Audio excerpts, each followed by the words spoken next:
Hi అందరికీ welcome back to one more mini vlog with my little Josh. ఈరోజు ఏంటంటే జాష్కి కందికాయలు తినాలనిపిస్తుందట.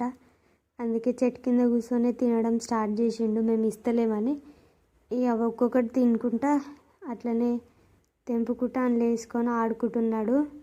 ఇక పచ్చి తింటే మూతి వలుగుతుందంట, అంటే పెదవులు అన్నీ వలుగుతాయని మా నాన్న అనేసరికి మళ్ళీ వాటన్నిటిని మంచిగా తెంపేసుకొని ఉడకబెడదామనేసి అయితే అనుకున్నాం అనమాట. అందుకోసమని ఇక నేను కూడా స్టార్ట్ అయినా తెంపుదామని.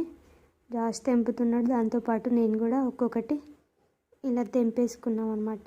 తెంపేసుకున్న తర్వాత అందులోకి కొన్ని ఇంట్లో చిక్కుడుకాయలు ఉండే అవి కూడా బాగుంటాయని అవి వేసేసుకొని, అట్లనే 2-3 రత్నపూర్ గడ్డలు ఉంటే అవి కూడా వేసుకొని అవి మొత్తం మునిగేంత వరకు వాటర్ పోసుకొని అందులోకి కొద్దిగా టేస్ట్కి సరిపడినంత ఉప్పు వేసుకొని మంచిగానైతే ఉడకబెట్టుకున్నాం అనమాట.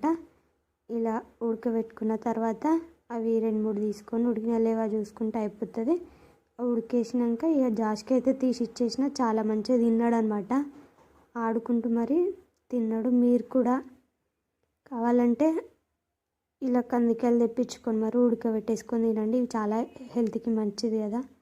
అందుకని మేమైతే ఇలా ఊరికి వచ్చినప్పుడు ఇలా ఈవినింగ్ టైం ఇలా స్పెండ్ చేసాం.